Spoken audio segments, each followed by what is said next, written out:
I'm at Fort Rucker, Alabama to do a story about the U.S. Army's aviation school. Hey, which one of you guys is the best pilot? Let's talk about aviation school.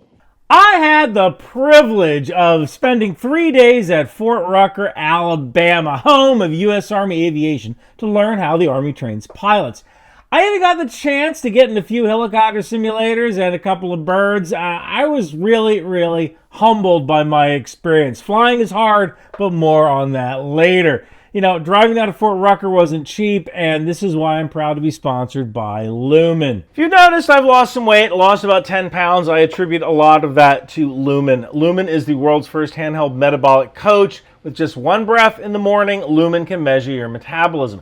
Lets you know whether you're burning fat or carbs, gives you tailored guidance to improve your nutrition, your workouts, your sleep. Some of you know I was in the hospital for a problem with my gallbladder. I might have to have it out. I have to stick to a low-fat diet for now.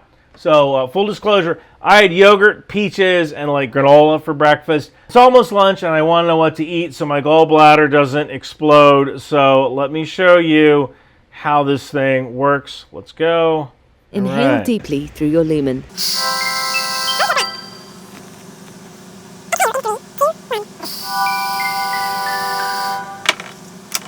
All right, it's analyzing right now. Okay, I am at lumen level 2. All right, so it's okay for me to eat a couple of carbs for lunch. I'm burning mostly fat. Well, if you want to take the next step to a fitter, healthier version of you, go to lumen.me/Macbeth. Just click the link below. You'll get 10% off your Lumen. I think it works. It certainly works for me. So before Blackhawks and Apaches were balloons. Yeah, balloons. The U.S. Army Aviation Corps traces its history back to the Civil War and using balloons for surveillance and artillery spotting. The U.S. Army bought their first flying machine from the Wright brothers in 1909, and the U.S. Army's Air Service was created in May of 1918 during World War I. Now, at that time, the Army was focused on fixed-wing aircraft. Helicopters that we traditionally associate with the Army just didn't exist yet. Then in 1926, the name of the Air Arm was changed to the Army Air Corps, and then in June of 1941, the Air Corps and other Army air elements merged to form the Army Air Forces. And in 1947, the Air Force became its separate branch, and they went off to worry about strategic nuclear bombers and jet interceptors, and the Army was kind of left with tactical aircraft, the unsexy tactical aircraft. And this just so happened to coincide with the Korean War and the advent of the helicopter. See, the first helicopters were mainly used for medical evacuation. Remember that TV show MASH? And they were a dream come true because they could land fairly close to the front lines in a small area. They load the wounded on board and deliver them to a field hospital, preferably in under an hour. Now, as technology improved, the helicopters got better and more powerful, and we realized, like, dude, you could move troops with this thing. You could move cargo. I mean, think about the introduction of the horse to combat, not just as cavalry, which is important, but you could move quickly and appear in unexpected places and also carry a lot of cargo, a lot of stuff. I mean, a horse can travel further than a man, and it can carry more weight. So the horse changed warfare. Now imagine that horse can fly, right? Is it any wonder that when the U.S. started trying this whole helicopter mobility thing out in Vietnam that they called it air cavalry? When I was at the flight school at Fort Rucker, I learned a heck of a lot about helicopters, including how they fly. It's actually a lot more complex than you think. So I am going to teach you how a helicopter flies, but first, I have to change my shirt. Okay, this gives you a much better background because I'm going to show you how a helicopter actually flies. So most helicopters have a main rotor up top and a tail rotor back here. And this is a Black Hawk, not a Lakota that I learned on, but the basics are the same. So the main rotor spins, all right, and this generates torque, which is counteracted by this tail rotor. Now, if the tail rotor wasn't on here, the helicopter would just kind of spin like a top. To move up and down in the helicopter, you add or remove power from this thing called the collective. This moves the helicopter up or down. To rotate or yaw in one direction or the other, you push these left or right pedals depending on the direction. And to move forward and back, you move the cyclic. You move the cyclic forward to kind of move the helicopter forward, you move the cyclic back to go to the rear and left and then right. Sounds easy, right? It's not. It's really not. I spent some time in the UH-72 Lakota simulator, and flying a freaking helicopter is a nightmare. 3 right there. Panel 3. Panel 3, yeah, there's 4 panels on these lanes. I see it. I think I see it. And we're headed right for panel 3. All right. Oh, Jesus Christ. So you can feel that shudder, the shudder a little bit more in real life. I think That's I'm going back to transverse flow, and going back to a hover attitude. Uh-huh. Hover setting. So that's... All right, and then we'll continue. We'll just go ahead and land on the ground and we can talk. Hold up. I screwed it up. So you pull up on the collective, right? This adds power, but it also adds torque. So at least in the Lakota, you start drifting or you start yawing to the left a little bit, or to the, I guess your cabin's pointing to the right. So you start yawing to the right a little bit. So you got to push on the left pedal to kind of bring it back. And then that actually kind of makes you start going this way. So you need to push the collective to the left to kind of bring you back. And it's this constant thing where every action has a consequence. Every single action has a consequence. Okay, so you want to move forward. So, all right, you tilt the helicopter forward, and now you trade horizontal lift for thrust. But there's a consequence to that. The helicopter starts going down because you've traded some of that lift for thrust. So now you have to increase the collective a little bit, and now you're yawing this way, so you got to increase the left pedal a little bit. And, what's crazy is that I knew I was okay. When I was in the simulator, I knew that I was on the ground. I knew that I was safe. But my brain kept telling me, like, hey, man, that ground's getting awfully close. And, what's kind of interesting is that the instructors were amazing. And they both told me that after 8 to 10 hours in the aircraft, pilots find what they call the hover button.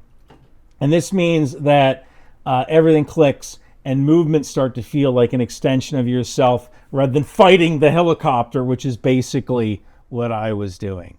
Now, let me get back into my other outfit. Okay, now if all of this sounds really hard, that's because it is. But the Army has numerous resources to set these pilots up for success and make sure everything clicks. It costs about $1 million to make an Army aviator. They don't actually want people to quit.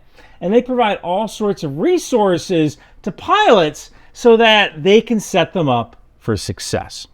There's this thing called the Aviation Learning Center at Fort Rucker. It's where trainees can go in their spare time to learn switchology or get in some simulator time. This switchology is actually pretty important because you can spend a lot of time just figuring out how to start the aircraft, and you need to know where every single switch is to save time.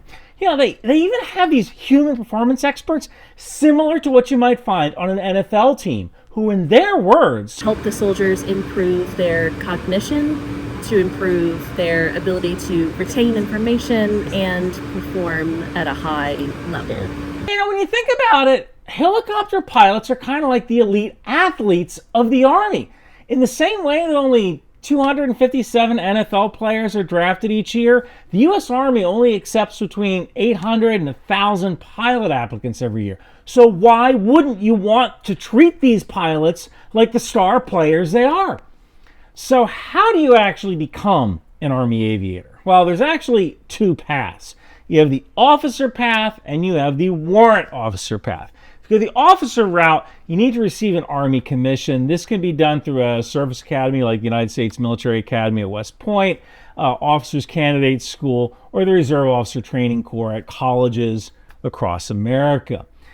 Then you attend Aviation Officers Basic Course. Then you go to SEER School, or Survival, Evasion, Resistance, and Escape School. This is a 21-day military program designed to equip personnel with the skills and mindset to survive, evade capture, resist interrogation, and escape if captured. then you actually go to flight school. But what about this other path, this warrant officer path? Well, here's what a warrant officer who deals with aviation accession said. So for the warrant officer side of the house, we are also leaders, like Major Valentin was talking about. However, the officers are expected to be a commander at some point in time in their career, either the platoon leader, the company commander, battalion commander, brigade commander, and so on. In those command roles, their focus is slightly different than the warrant officer roles, where we like to say they're a mile wide and inch deep, where the warrant officers were an inch wide and a mile deep. We're technically and tactically proficient in our airframes and our specialties. So basically, if you become a warrant officer, you'll focus your entire career on becoming the best pilot you can be. A warrant officer is expected to excel at improving their technical craft. And what kind of blows my mind here is that you can do this today. And I really do mean you if you're watching this. If you want to fly as an Army warrant officer, you can go from high school to flight school in 11, 12 weeks. Seriously, scan the QR code that's somewhere up here. They call it street to seat, high school to flight school. And I spoke with these two pilot trainees who said, basically, without any prior military experience, you can come into the Army and fly helicopters. And you can even go to college and get a degree and become a warrant officer and still do street to seat like this woman. I actually went to college first and I started in ROTC, and when I started talking about aviation, he was like, oh, I want you to be a warrant officer, and talked about street to seat, and then nobody knew what that was. Well, I can tell you that street to seat is probably the best kept secret in the Army. In fact, it shouldn't even be a secret at all. I don't know why more people aren't aware of this program. So on the warrant officer side, after you join, you go to warrant officers candidate school, then you go to part A of the warrant officers basic course, then you go to SEER school, just like the officers, and then finally, everyone, officer and warrant officer, ends up at Initial Entry Rotary Wing, a 22-week class at Fort Rucker, Alabama, and you train on the UH-72 Lakota. This is a light utility helicopter that is used by the U.S. Army and Army National Guard for training and non-combat roles like medical evacuation, search and rescue, general cargo delivery. It's based on the Airbus EC-145, and it is much more cost efficient to fly than some of the models that soldiers will one day take into combat.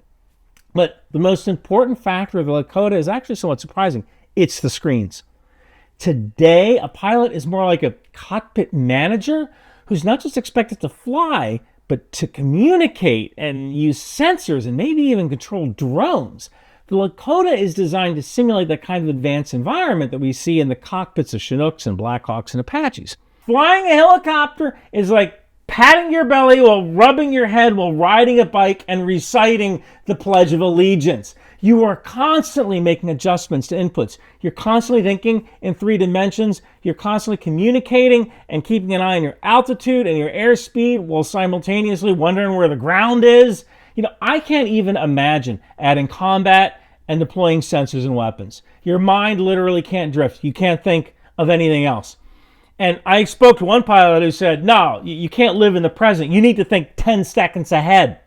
You're always thinking about what direction the wind is coming from. I mean, the wind can be your friend. It can help provide more lift. Let's say the wind is coming this way. This is going to provide more lift for the helicopter because the air behind the helicopter is dirty and has been pushed down. So if the wind is coming from behind, you're going to have less power and fewer options when trying to control this helicopter. So you're constantly thinking about the wind, and that's why helicopters always land into the wind. But if you don't pay attention to the direction of that wind, that dirty, unstable air will accumulate underneath your helicopter. That could cause you to crash. Accidents are a huge thing in the pilot community because they're always trying to learn from their mistakes. And every class has a student safety officer who keeps an eye on recent accidents and how they happen so students can learn lessons from the mistakes of others. While I was at a flight line brief, the student safety brought up a privately owned firefighting Chinook that had crashed because the pilot's iPad fell and got wedged under the pedals. This is a very unfortunate way to die, but everybody learned from it. Now, class itself is divided up into 6 phases. Ground school lasts about 2 weeks. There you get lessons on the capability of the aircraft and pre-flight. Then you go to primary, or P1, which is roughly 4 weeks. You actually get flight and simulator time in P1, but you're just kind of learning the basics of flight, like how to start the aircraft, and this is all done from a book-like checklist. Then you have the primary 2 phase, which is 3 weeks long. Here you will solo or go up in a flight without an instructor pilot with you, although you will always have a student pilot as a stick buddy next to you for safety. You'll also start learning how to handle malfunctions. The instructor pilot will simulate or induce a malfunction to see how you follow procedures. Then after this, you have 4 weeks of basic instrument. And this is where you learn how to fly in a simulator without looking out of your window, just relying on the gauges in your cockpit, which you'll need in darkness or bad weather. From there, you have 3 weeks of advanced instrument where you do the same thing, but in an actual helicopter instead of a simulator. Finally, I have basic warfighter skills. This is a 6-week program where you kind of make the transition from student pilot to Army aviator. Flight school is hard. And, a lot of these times you either fly in the morning and go to class in the afternoon, or go to class in the morning and fly in the afternoon. I saw students study while eating. I saw students study while talking through problems when their food was heating up in the microwave. Your FLI, that's 8.5 to 10. Yes. And then your the next max is 10 and then- 88%, and then your transient is 10.5. And all this studying doesn't end when the day is over. You still have to study about 2-3 hours on your own when you go home. The Aviation Learning Center I mentioned before helps as well. They even have what they call a map well. Now, although modern tech like iPads exist to make flying easier, the students are expected to know how to create and read paper maps, and they have to create their own map book in addition to everything else that they're doing. Now, I wasn't allowed to record any of the classes on the flight line, but contractors actually run those classes as instructor pilots. And I spoke with this contractor who mentioned that many of the instructor pilots have over 30 years of aviation experience, so they know what they're talking about when they start their block of instruction. Now, typically you have a ratio of 2 student pilots to 1 instructor pilot. Those student pilots are called stick buddies. And also note that when the student isn't flying that day, they're just along for the ride, they're not just chilling. They're taking notes that they can apply to their flight.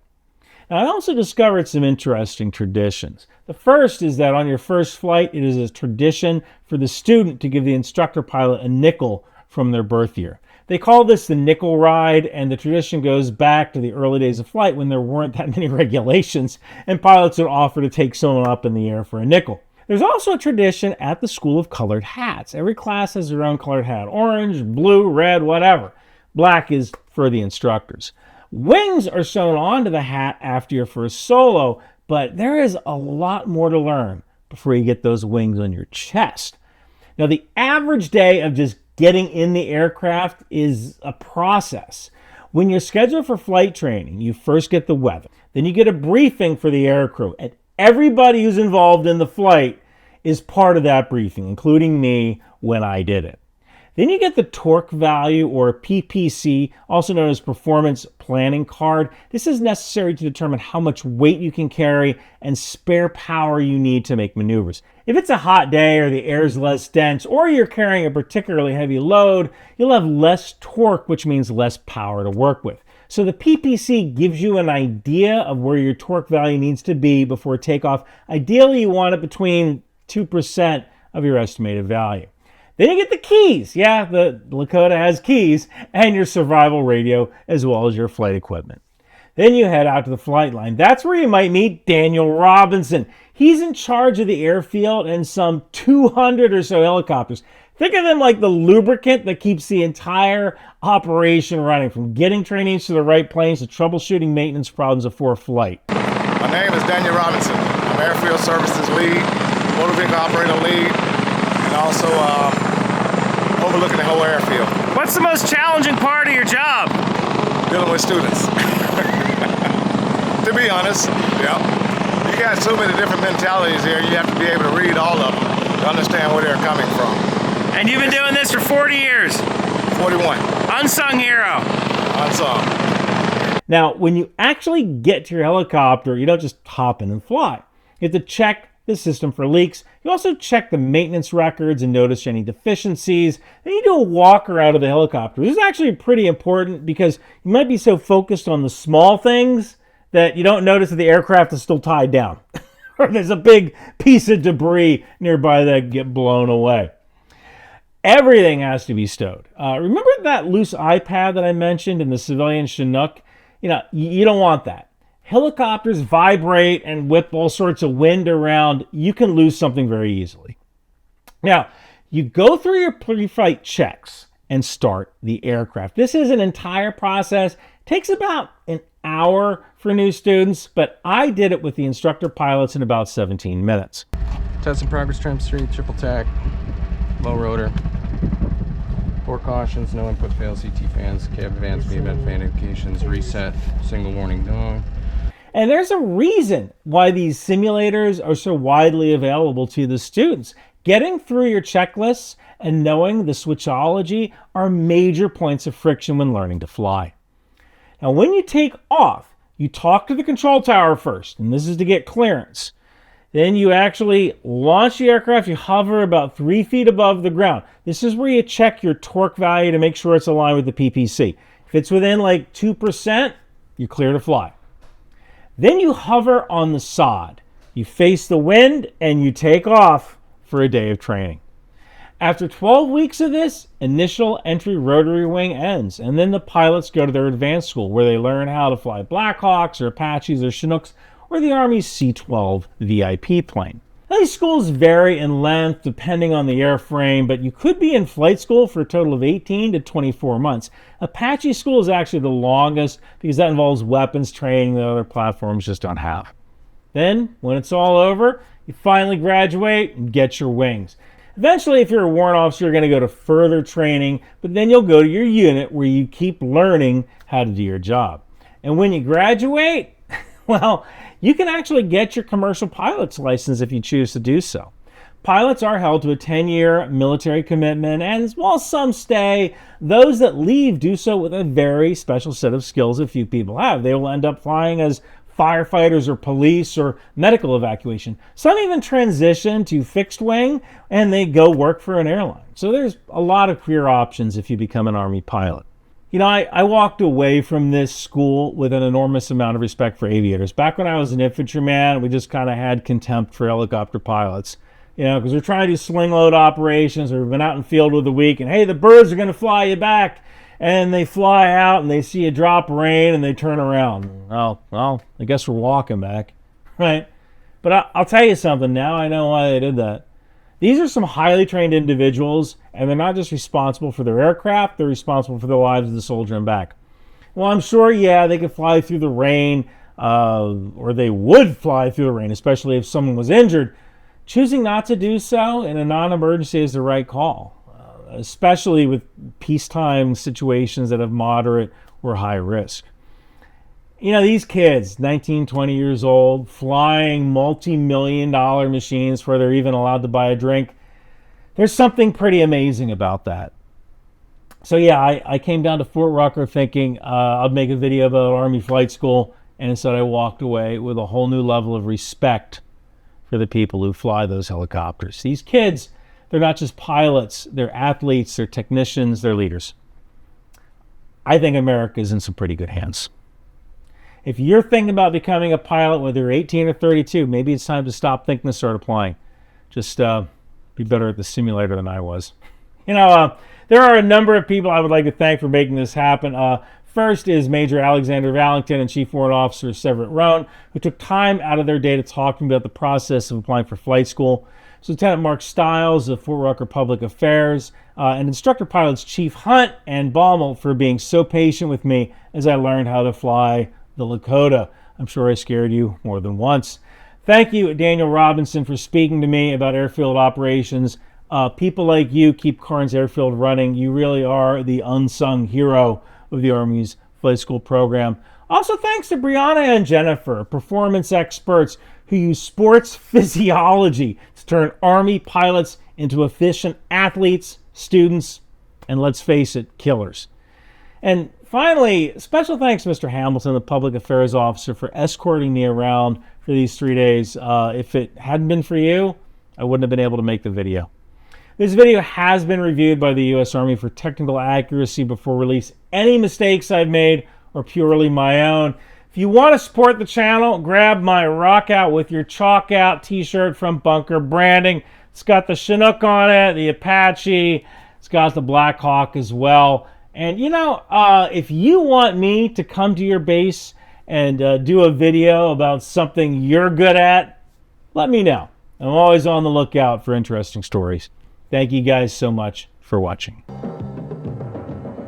In a world where fashion meets firepower, where style becomes strategy, it's time to gear up for the ultimate mission with Bunker Branding. Introducing the Rock Out with Your Chalk Out t-shirt, a tribute to the fearless air cavalry. Feel the adrenaline rush as you don the pride of the skies. For those of you who dare from the air, precision and power unite when you think outside the bomb. And don't miss our Live, Laugh, Launch t-shirts for Patriot and HIMARS, because sometimes defending freedom means bringing the thunder.